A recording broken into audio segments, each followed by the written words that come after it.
Where is my ban list, Konami? I haven't recorded a video in 2 weeks because of this, Konami. I can't stand hearing Activate Mystic Mind for another second, Konami. Give me the ban! What's going on, everybody? It's Droll coming at you with a brand new video. Did I scare you with that opening? No? Okay. No, but in all seriousness, there's been a lot of factors that have been making me not actually record normal videos aside from deck profiles of my friends. Because, yeah, let's see. No ban list, which could make this video and all my other videos that I want to record completely irrelevant in just a couple of days, if not even hours. And if you just heard that, there is a giant boom of thunder. You probably didn't hear because my microphone's amazing, but yeah, we've been having like insane thunderstorms lately. In fact, I'm actually really nervous to record this because I record an MP4, and if the power surges for even a second, I lose the entire recording, and so I'm probably gonna end up crying and screaming. But yeah, we've just been getting like really intense thunderstorms the past like 2 weeks now almost. You may even hear my dog like whimper and cry like under me because he's in my room and he absolutely hates thunderstorms. But I've also been trying to avoid showing off my grotesque haircut. Yeah, my hair was so thick we had to go all the way down to skin with the buzz cutters, and I've been trying to avoid showing it on camera, but I guess it's kind of inevitable. I guess it doesn't look like too bad on camera if I, you know, use my magic of digital editing. But anyways, enough rambling. Let's get on to the actual content you probably clicked on the thumbnail for. This is going to be another tier list. I do love making me some tier lists. I love free content. But I decided that I want to do another hand trap tier list because it's been a good few months since I did one, if not a year since I did one, unless I did one in like March.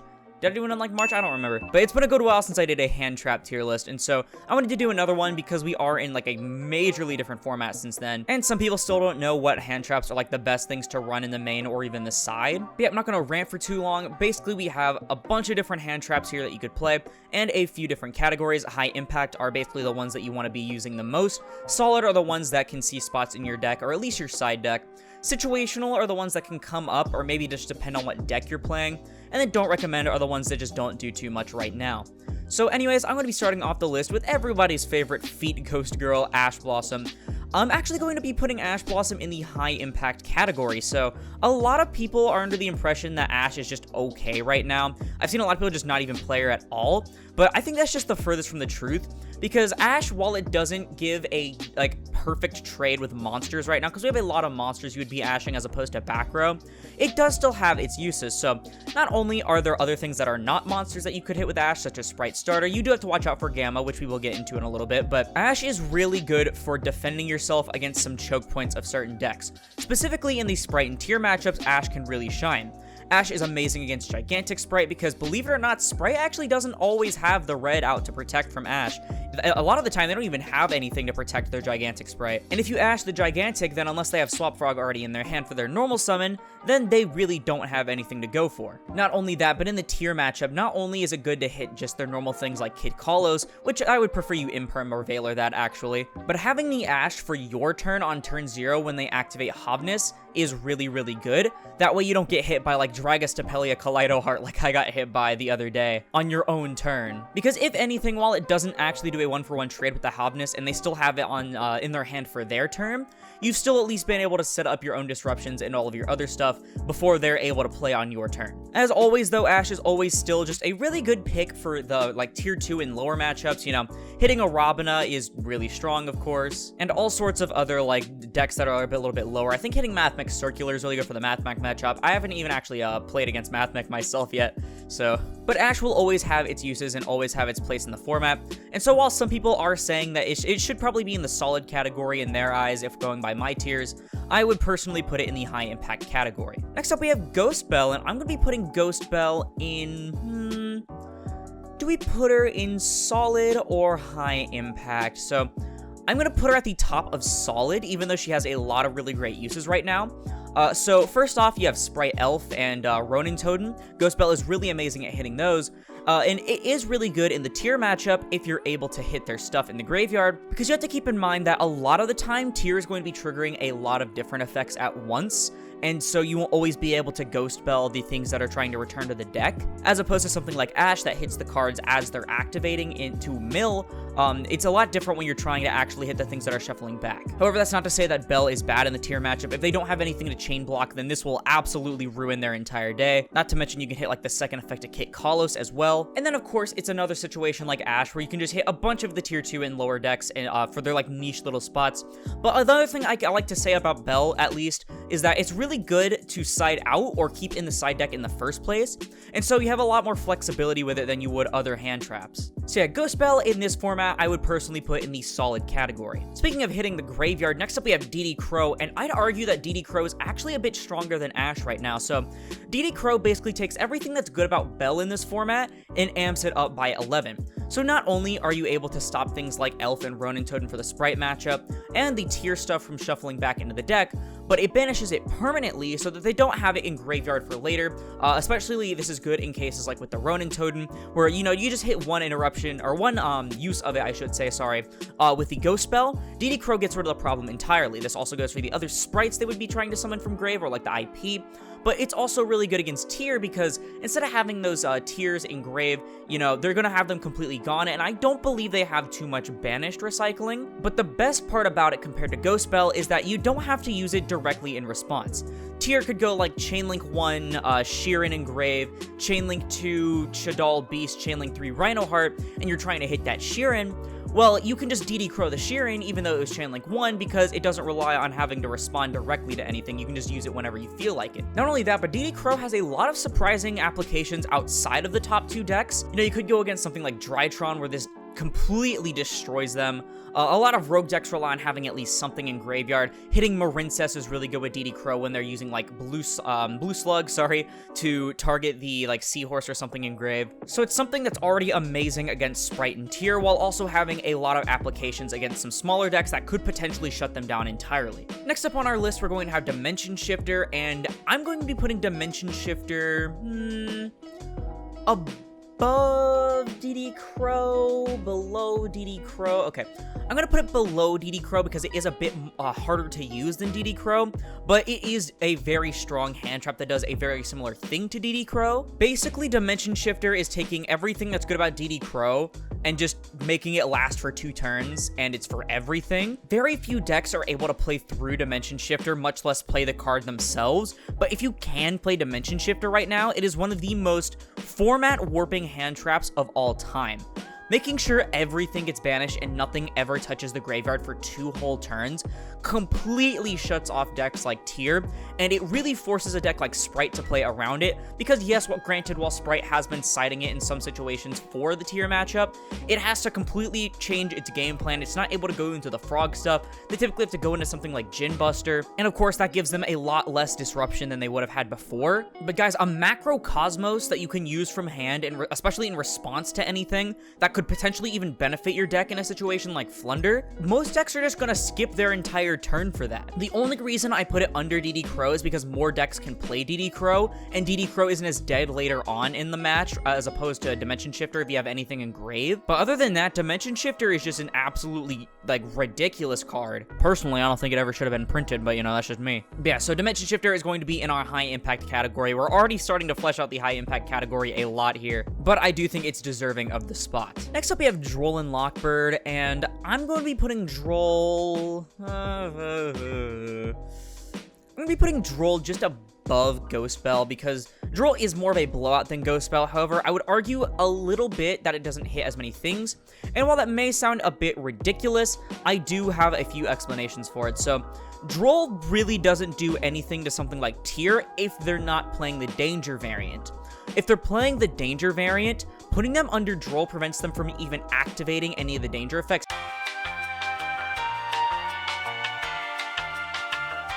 So yes, that will in a lot of situations hurt Tier really bad.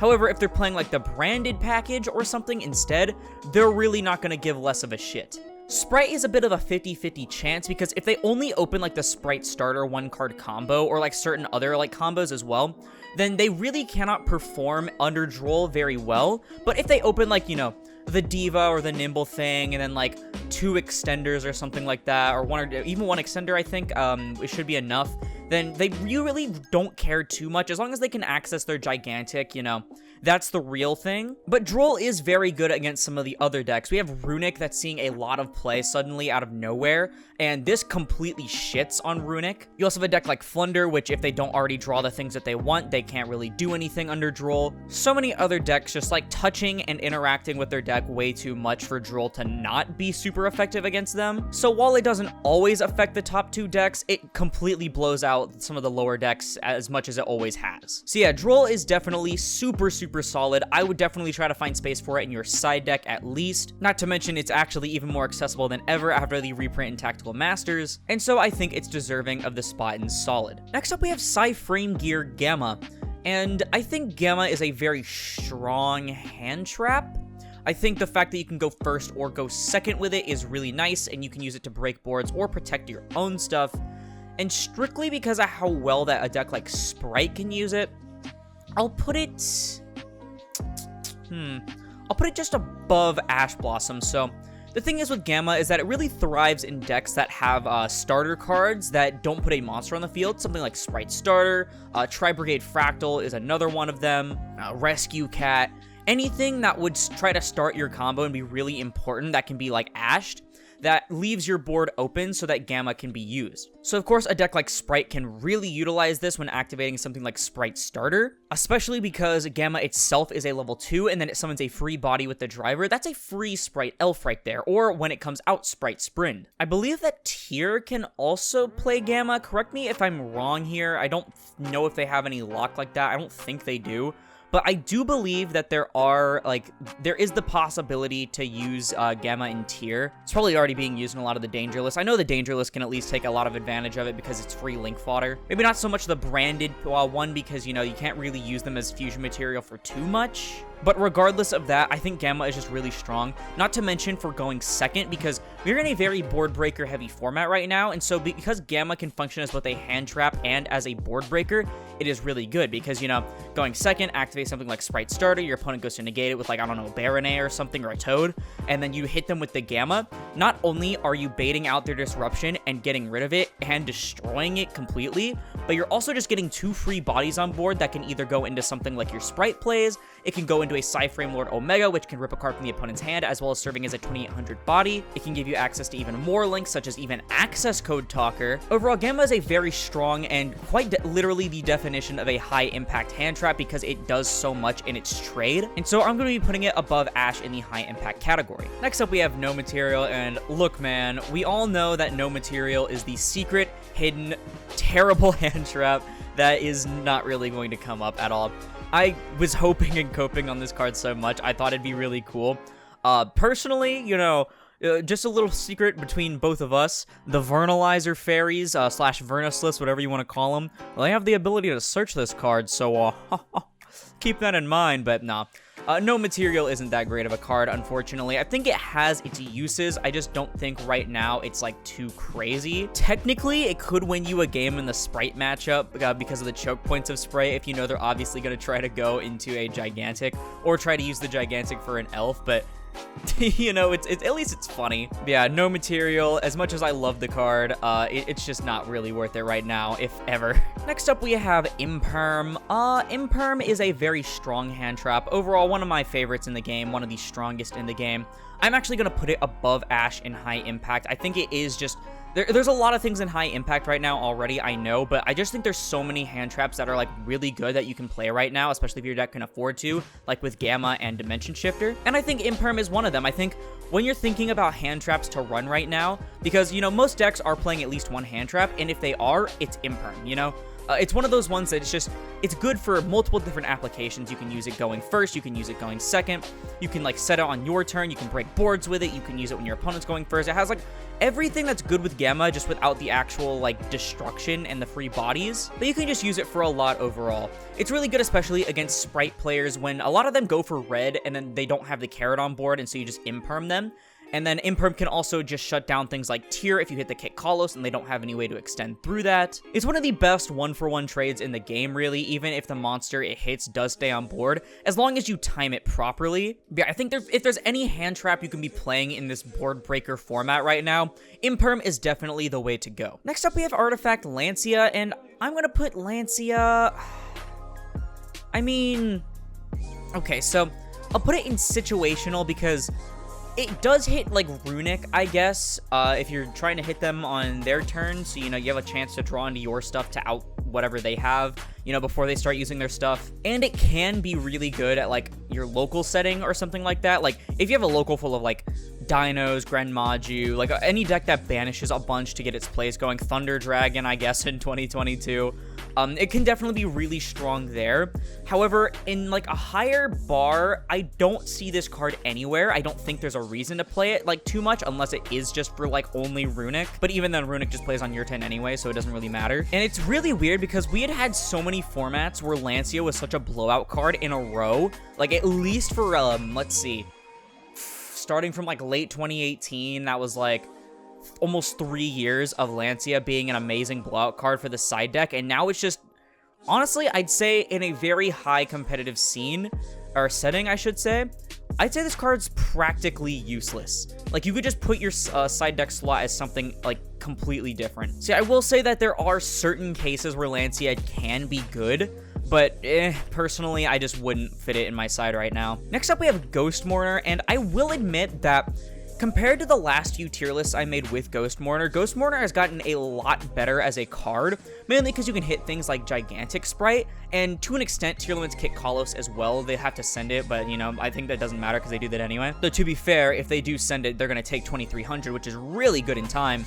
And so I think that the card's applicability in both time and as hitting something like a Gigantic Sprite, I think those are, like, the main things that allow the card to actually be good. Personally, I would still play something like Effect Veiler over it, but granted, Ghost Mourner does work on your turn, just when your opponent special summons a monster, so it is pretty good in the tier matchup. You know, you can hit something like Winda for those that are still playing Winda, you can hit Dragostapelia, Kaleido Heart. I will say that Ghost Mourner at least has a lot of more applicability than it did before, and so I'm happy to finally put it in the solid category along with Ghost Belle and Droll. Next up, we have Nibiru, and I'm going to be putting it above Droll in the solid category. So a lot of people are like, oh, you know, Sprite plays around Nibiru, they can't do, like, get hit by it, tier doesn't give a shit. Yeah, whatever, you know.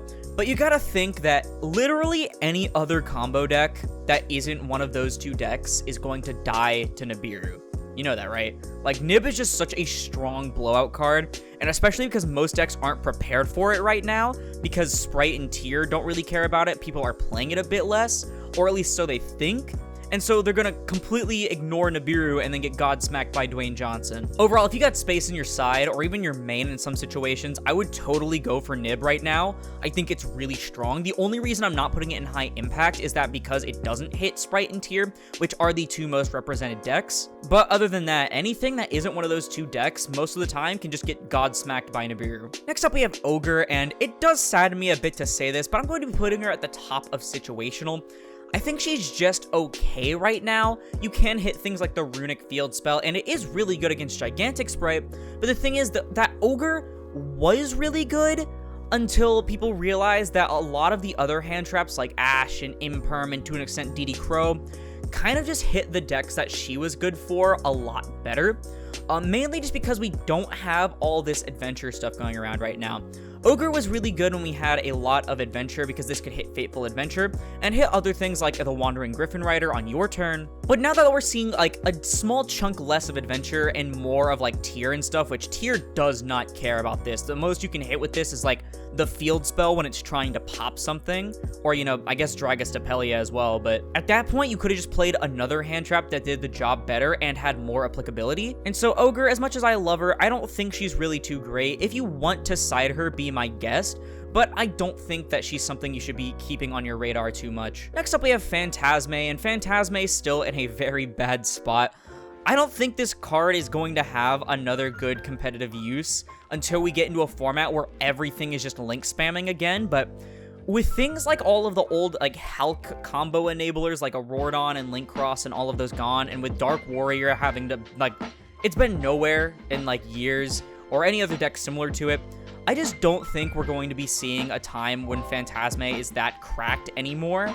I don't think it'll ever reach the peak that it was at, but someday I do think it'll be at least somewhat useful, but right now is definitely not one of those times. Next up we have Red Reboot, and I guess I'll put it above Lancia because it has at least somewhat more of a use because, you know, you can hit things like Eldritch. But the thing is with Reboot is that it's at 1. I mean, simple as that. It's like, you're going to have a bitch of a time trying to draw into the red Reboot, and even then, who's to say that when you finally do draw into the red Reboot, they're not just going to chain Solemn Judgment, you know? Plus, we only have a couple of actual trap decks, and so it is quite literally the definition of situational, where it only will come up in certain situations when you both have it for that specific meta, as well as draw it. And so for those reasons, I'm going to be putting Red Reboot in Situational. Another card that will be going into the Situational category is Skullmeister. So a lot of people are kind of hyping up Skullmeister a bit, but the thing is, Skullmeister is just worse Ghost Belle and DD Crow in my opinion. Like, Skullmeister hits the same things that hits tier, the same things in tier that Belle and DD Crow are hitting, but not only can it get chain blocked like Ghost Belle can, but also it only works on the things that activate in Grave. It does not work on things like Sprite Elf that would try to move something from the grave. Therefore, I think Skullmeister overall is just the worst of these two cards. Like, if this were a trio of the graveyard hitting things, I think this is the perfect order. It goes DD Crow, then Ghost Belle, then Skullmeister. I don't think Skullmeister is terrible. I mean, if you want to play, if you're playing a deck that has like 27 hand traps in it, like a Cyberus deck playing Heat Soul, and you want to play Skullmeister for the tier matchup, I mean, be my guest, but like, I guess just don't cry when they chain block you or something. Next up, we have Token Collector, and again, I'm going to be putting Token Collector in Situational. We have only a small handful of decks playing the Adventure Engine right now, and an even smaller ratio of Sword Soul players, unfortunately. I say that because, you know, I like Sword Soul, but I know a lot of people don't, so they're probably rejoicing right now for me saying that. Overall, I think Token Collector is a card that's like, if your local setting has a lot of Sword Soul or a lot of Adventure and you know you can get the card out, especially if your deck is like, if your deck can play like Beatrice or Curious and it can dump the Token Collector for later, then be my guest, feel free to play at least like one so you can get easy access to it. But it's not a card I would like save multiple side deck slots for, because we just don't have too many token producing decks anymore. However, if we do enter a situation where Adventure and or Sword Soul are both the top decks again, I would definitely put it in the solid or above category. Next up, we have Effect Veiler, and guys, this is Effect Veiler. I mean, what more can I really say about it? It does the same job as Impermanent Ghost Mourner, just a little bit slower, but overall, because it doesn't have to work on a trigger like Ghost Mourner does, you can just use it whenever. I think Effect Veiler is a really good card right now if you do want to play a lot of hand traps. Again, like if you're playing one of those decks that are playing something like Heat Soul, where you can draw into a bunch of different hand traps, or if you have a bunch of one-card combos. I know it's one of the better hand traps you can just play right now, especially because it's not once per turn if you do draw multiples, so you can draw like 2 or 3 Effect Veiler comfortably. But yeah, not too much to say there. It's Effect Veiler. It's been the same card for like ages. So yeah, it's going to be in the solid category for me. And then finally, we have Ghost Reaper and Winter Cherries, and guys, this card is pretty fire right now. So I'm going to put it in Situational because I think it only works in decks where you have the extra deck space to use it, and that is a pretty situational occurrence. However, I do think that Ghost Reaper is really, really strong. Like, keep in mind, we're in a format where there's a lot of decks, yeah, but there's 2 that are like really, really big, and both have very important starter cards. If you can save a slot in your extra for either Gigantic or Elf for the Sprite matchup, and then Kit Kalos for the tier matchup, Ghost Reaper is really strong for hitting either of those, because without Gigantic, they have no access to Swap Frog without normal summoning it, and they lose one of the strongest beat sticks they have in their extra deck. Guys, keep in mind, Sprite sucks when it comes to punching over things or like attacking for game. Gigantic Sprite gets to 3200, and that's if they use a link. But for tier, you're also hitting one of their most important starter cards, and you're preventing access to Meta Noise, you're preventing access to Havness, you're preventing access to dumping like Rhino Heart or something, and you're just preventing them from getting access to like their easiest fusion and their extra deck to summon. And both decks do not have very like common ways to recur it aside from like Lubellion shuffle them back or something. Hell, you can even play something like Chaos Ruler or Christian Halka Fibrax for those punk combo decks, and that can really hinder them, despite not hurting them as much as something like Kit Kalos or Gigantic or Elf or something like that. I definitely think it's one of the biggest things you can hit for those decks, and they'll have to play really hard around that, and they'll have a lot harder of a time to actually access their negates and stuff. Again, it's definitely a situational card because not only do you have to have the extra deck space to dedicate to it, but you also have to draw into it. However, I think if you do have access to Ghost Reaper and it is in your hand and you can get the chance to use it, I think it can be a complete blowout depending on how your opponent plays, what variant they're playing. There's a few factors that could go into it, but I just think it is a very strong card that you should definitely be looking out for, especially with that juicy ultimate rare we're going to be getting in just about a month's time in OTS 20. But with that out of the way, guys, that is going to be doing it for my hand trap tier list for September 2022. I'm going to leave it up on the screen here so you guys can go ahead and take a look. I do think this is pretty accurate, especially for the high impact ones. I guess the only one you could give or take is Ash, depending on, you know, whatever you think about it. But I do think also that these will depend on your local scene. I know a lot of people can't really afford to play like the super competitive scene and for regionals and YCS because, you know, it's a lot of travel, you know, a lot of accommodations and everything, especially because they are raising the price from like $20 to $25 or like even $30 I've seen for some places. But a lot of people do still play pretty competitively at their local scene. That especially applies to me. I still have not gone out like to a competitive event that's like a regional or above. But my locals is incredibly competitive, and so I do have a little bit of a scoop there. And I know a lot of people are in a similar boat to me. And so I think this will fare pretty well unless you have a very specific local scene. But these are just my opinions. Let me know yours down in the comments below because, again, that's going to do it for the video. If you liked it, please sure to leave a like as it helps put this video and the channel into YouTube recommended. And if you really liked it and you want to see more content like this, like more all of my tier lists and stuff, I do stuff monthly for just competitive deck tier lists, but I also try to do more stuff like this, especially this month. I am going to try and crank out 1 or 2 more like special little tier lists because I think they're really fun and really easy to make. Then perhaps consider subscribing, because we're on our way to 2,000 subscribers by the end of 2022, and it supports the channel more than anything else, plus it is absolutely free. But once again, thank you all so much for watching, and I'll see you in the next one. This is Aurora, signing off.